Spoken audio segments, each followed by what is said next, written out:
예, 오늘 마가복음 7장입니다. 오늘 7장에는 세 가지의 내용이 나오는데요. 이제 앞부분에는 예수님이 당시의 종교 지도자들과 정결에 대한 논쟁을 하는 내용이죠. 그다음에 중간에는 수로보니게 여인, 그 딸을 고쳐주시는 그 내용입니다. 그리고 이제 마지막 31절부터는 귀먹고 말 더듬는 자를 고쳐주시는 그런 내용이죠. 뒷부분 한번 오늘 살펴보도록 하겠습니다. 먼저 32절 다시 한번 보시면 32절입니다. 사람들이 귀먹고 말 더듬는 자를 데리고 예수께 나와 안수하여 주시기를 간구하거늘 그랬습니다. 여기 귀먹고 말을 더듬는 장애를 가진 사람, 당연히 이 사람은 들리지가 않으니까 예수님의 말씀을 들을 수도 없고 또 그렇죠. 그런데 그래서 이제 사람들이 이 사람을 데리고 왔습니다. 데리고 와서 아마 이 사람은 무슨 영문인지도 사실 잘 몰랐을 거예요. 근데 예수님께 데려와서 결국 예수님이 이를 고쳐주죠. 이어지는 34절 보시면 하늘을 우러러 탄식하며 그에게 이르시되 에바다 하시니 이는 열리라는 뜻이라. 또 35절 그의 귀가 열리고 혀가 맺힌 것이 곧 풀려 말이 분명하여졌더라. 이전에 나오는 많은 치유 사건도 마찬가지지만 오늘 이 치유 사건도 보면 지금 이 귀먹고 말 더듬는 장애를 가진 사람이 어떤 믿음이 있거나 또 그런 게 전혀 없어요. 여기서 이 사람은 아무런 말을 하거나 아무것도 없습니다. 그런데 그냥 예수님께서 고쳐주신 거예요. 우리 지난번에 그런 거 있었죠? 그 중풍병 걸린 자를 데리고 와가지고 침상째 그 친구들이 지붕을 뜯고 이렇게 내렸잖아요. 그 사람도 마찬가지입니다. 한마디도 없어요. 그 사람도 믿음이 있다 이런 게 없잖아요. 그런데도 그 친구들을 보시고 예수님이 그들의 믿음을 보시고 이제 그런 말씀이 나왔어요. 오늘도 말씀도 이제 마찬가지입니다. 그 어떤 사람들이 누군지는 모르는데 가족인지 친구인지 이웃인지 또 그 사람을 데리고 또 예수님께 온 거예요. 그랬더니 이런 놀라운 또 구원의 역사, 기적의 역사가 일어났습니다. 우리가 이 새벽에도 함께 기도할 때 우리가 자녀를 위해 기도할 수도 있고 가족, 이웃 우리가 많은 기도 제목이 있는데 여러분 우리가 기도할 때 마치 지금 듣지 못하고 더듬는 이 장애를 가진 이 사람을 예수님께 데려왔던 그 사람들의 심정을 갖고 우리가 함께 기도하면 여러분 분명히 주님께서 고쳐주시고 또 치유하시고 온전케 하시는 은혜가 있을 줄로 믿습니다. 우리 어르신들도 보면 사실 연세 드시면 잘 못 듣잖아요. 그렇죠? TV도 크게 켜놓고 이렇게 크게 말해도 잘 못 들으십니다. 당연한 거죠, 어르신들은. 그런데 그럼에도 불구하고 우리가 어르신들을 보면 늘 이렇게 교회 오시잖아요, 주일날. 아마 분명히 설교 말씀도 이 스피커로 나오는 소리를 듣기 때문에 웅웅거리고 잘 안 들릴 겁니다. 그런데도 보면 예배 자리에 오시고 기도의 자리에 오시고 또 예배 끝나고 가시면서도 목사님 오늘 설교 은혜 많이 받았습니다. 잘 들리지도 않으실 텐데 그런 얘기를 들으면 참 너무나 귀하고 감사하다 이런 생각을 합니다. 여러분 우리가 들어서 은혜가 아니라 우리가 예배 자리에 있고 기도의 자리에 있는 것이 여러분 은혜이고 분명 축복인 줄로 믿습니다. 오늘 이 말씀에 나오는 이 사람은 듣는 것뿐만 아니라 말하는 것도 지금 장애가 있다고 이렇게 나왔어요. 얼마나 불편하겠어요? 우리가 다른 사람과 소통을 해야 되는데 듣지도 못하고 말하지도 못한다면 너무나 불편하고 힘든 일이죠. 근데 오늘 이 말씀 속에서 듣지 못하고 말하지 못하는 이 사람은요, 단순히 육적인 장애만을 말하는 게 아닙니다. 영적으로도 하나님의 말씀을 듣지 못하고 또 그 말씀을 제대로 고백하고 전파하지 못하는 그런 영적인 상태를 우리에게 또 이야기하는 거예요. 오늘 이 치유 사건을 통해서 하나님이 우리에게 주시는 너무나 귀한 교훈이 있습니다. 오늘 31절 다시 한번 보시면 예수께서 다시 두로 지방에서 나와 시돈을 지나 데가볼리 지방을 통과하여 갈릴리 호수에 이르시매 그랬습니다. 지금 예수님의 이동 경로를 쭉 기록을 하고 있죠. 두로와 또 시돈, 그 다음 또 데가볼리를 지나서 갈릴리로 오셨다 이랬습니다. 그래서 지금 누구를 만난 거예요? 말 못하고 덧없는 이 사람을 지금 만난 겁니다. 즉 예수님께서 이 사람을 고쳐주시기 위해, 이 사람을 만나기 위해 저 먼 이방 지역이죠. 두로, 또 시돈, 또 데가볼리, 결국 이 갈릴리로 와서 이 사람을 만났습니다. 여러분, 예수님께서는 우리의 절망을 외면치 않으시는 주님이시죠. 이 병자는 말 그대로 절망적인 사람입니다. 듣지를 못해요. 말하지도 못해요. 그럼 사회생활을 제대로 할 수도 없고 말 그대로 늘 혼자 고립된 사람입니다. 지금처럼 무슨 TV가 있는 것도 아니고 우리가 유튜브를 볼 수 있는 것도 아니고 이 사람은 정말 그냥 눈에 보이는 것 뿐이에요. 그런데 지금 예수님이 이 사람을 찾아오셨어요. 그래서 이 사람이 지금 이 절망의 문제를 해결해 주셨다라는 겁니다. 무엇보다 그는 사람의 말도 못 듣지만 누구의 말도 못 들어요? 하나님의 말씀. 이 하나님의 말씀도 너무 듣고 싶은데 들을 수 없는 그런 사람인 거죠. 여러분, 그럴 때가 있죠. 교회 가야 되는데 막 아파서 병원에 있어요. 또 이제 군대 같은 데 가면 또 훈련 받을 때 교회를 못 가잖아요. 그러면 얼마나 답답합니까?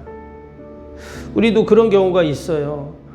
내가 정말 교회 가서 예배 드리고 싶은데, 기도하고 싶은데 여러 상황 조건들이 안 될 때가 있어요. 그럴 때 너무나 답답하고 힘들죠. 지금 이 사람은 누구보다 하나님의 말씀을 듣고 싶었지만 들을 수 없는 그런 상황이죠. 그래서 오늘 예수님께서 어떻게 하십니까? 이 사람을 고쳐주실 때 그냥 단순히 고쳐주시는 게 아니었어요. 오늘 말씀을 보시면 어떻게 했습니까? 34절 보세요. 하늘을 우러러 탄식하시며 그에게 이르시되 에바다 하시니 이는 열리라는 뜻이다. 여기서 보면 예수님이 하늘을 우러러 탄식하셨다. 다른 병자들을 고칠 때는 특별히 이런 말씀이 안 나오는데 이 병자를 고칠 때는 예수님이 너무나 안타까워하셨어요. 하늘을 우러러 탄식하셨어요. 왜 그럴까요? 이 사람은 누구보다 하나님과 소통하고 싶고 하나님의 말씀을 듣고 싶고 이런 사람이었는데 들리지가 않으니까 이 사람 만약에 30년 이런 장애가 있었다면 30년 동안, 40년이면 40년 동안, 80년 동안, 80년 동안 하나님의 말씀을 듣지 못하는 이런 안타까운 사람이었어요. 예수님이 그 모습을 보시면서 하늘 우러러 탄식하고 하나님 이 사람 너무나 불쌍한 사람인데 하나님 이 사람의 모든 막힌 귀를 열어주시고 눌린 혀를 하나님께서 열어주셔서 마음껏 하나님의 말씀을 듣고 마음껏 하나님을 찬양하고 마음껏 하나님 기도할 수 있도록 고쳐주세요 하는 예수님의 여기 하늘을 우러러 탄식했다는 이 표현은 기도하셨다는 거거든요. 그럴 때 놀라운 구원의 역사, 기적의 역사가 일어난 것입니다. 그러한 의미에서 여러분 우리는 언제든지 말씀을 듣고 싶을 때 말씀을 들을 수 있잖아요. 내가 찬양하고 싶을 때 언제나 찬양하고 기도하고 싶을 때 언제나 기도할 수 있고 여러분 이것이 분명 은혜이고 축복인 줄로 믿습니다. 아멘. 예. 또 한 가지 병자를 고쳐주시는 방법이 오늘 나왔는데 어떻게 고쳐줬습니까? 33절 보시면 예수께서 그 사람을 따로 데리고 무리를 떠나서 손가락을 그의 양귀에 넣고 침을 뱉어 그의 혀에 손을 대시며 그랬습니다. 오늘 32절에 보면 사람들이 이 병자를 예수님께 데려올 때 뭐라고 했냐면 안수해 주기를 바라고 이렇게 되어 있어요. 안수해 주기를 바라고. 그러니까 예수님이 안수 기도해 주기를 바라고 데려왔는데 예수님은 안수는 하지 않고 희한한 방법으로 그를 고쳐주십니다.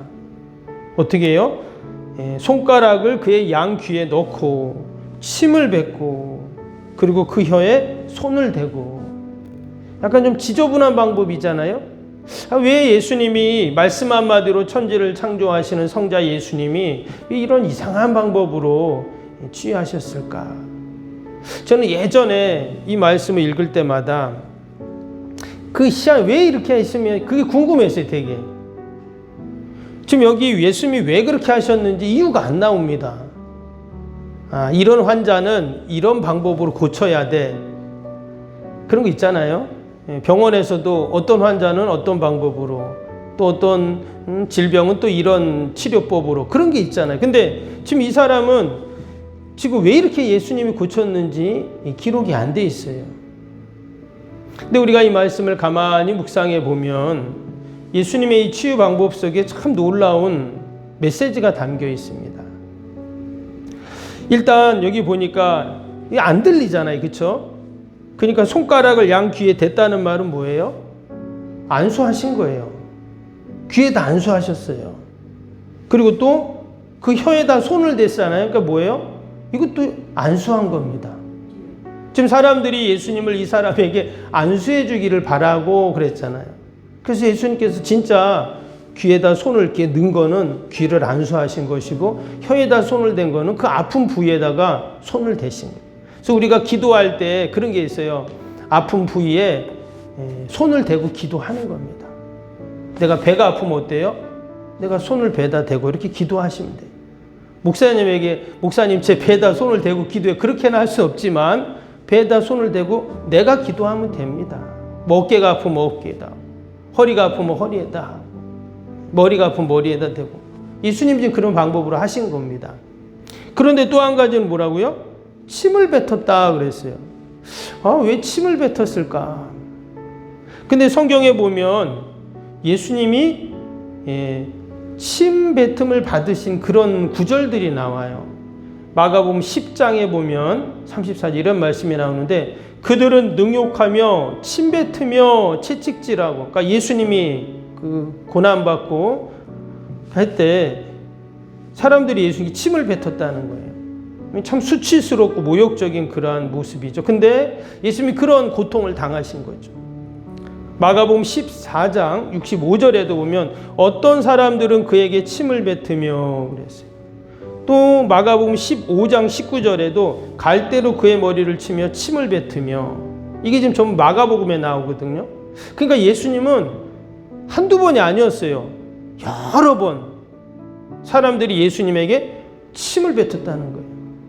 여러분, 우리가 누군가에게 사실 침을 안 뱉잖아요. 그렇죠?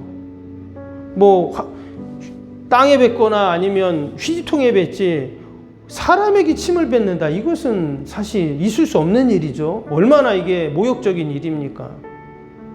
만약에 내가 누군가에게 침을 뱉다 큰일 날 일이죠. 근데 지금 예수님은 너무나 많이 사람들이 예수님께 침을 뱉는 거예요.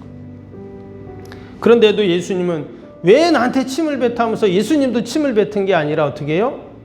그것을 다 감당을 하세요. 우리가 마가복음 읽으면서 마가복음에 나오는 중요한 키가 하나 있다 그랬죠? 기억나세요? 섬김이라는 코드였어요. 그래서 예수님은 섬김의 종으로 오신 분이다. 이게 마가복음에서 그래서 계속 이야기한다 그랬잖아요. 지금 예수님이 이런 고난을 당하신 이유, 침뱉음을 받으신 것은 십자가를 상징하거든요. 그 수치와 모욕, 정말 참을 수 없는 그 고통이죠. 그럼에도 불구하고 예수님은 다 참아내십니다.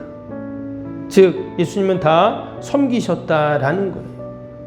그래서 이 병자를 고칠 때 예수님은 뭘 생각하셨냐? 바로 십자가를 생각을 하시는 거죠. 우리가 이 말씀을 보면서 참 이 치유의 현장 가운데 주님의 십자가를 예수님은 생각하시고, 또 더 나아가서 그 예수님의 십자가 때문에 내가 자유함을 얻고 치유와 고침을 받은 것들을 우리가 생각하면서, 정말 이 병자에게 예수님이 에바다 그랬죠. 열리라 이런 뜻이라고 해서, 그랬더니 정말 그 귀가 열리고 혀가 맺힌 것이 풀리는 이런 놀라운 역사가 있었습니다. 아마 이 병자는 이후로도 내가 조금만 몸이 안 좋거나 내가 조금만 문제가 있거나 마치 인생이 뭔가 막히고 다치는 것이 있으면 에바다 외쳤을 거예요. 여러분, 오늘 하루도 우리가 우리 인생의 앞길을 가로막는 어떤 것도 우리가 주님 생각하면서 우리도 에바다를 외치고 우리가 믿음으로 선포하는 저와 여러분 되시기를 주님의 이름으로 축복합니다. 오늘도 우리 말씀 생각하면서 또 함께 금요일 기도 함께 하도록 하겠습니다. 금요일 기도입니다.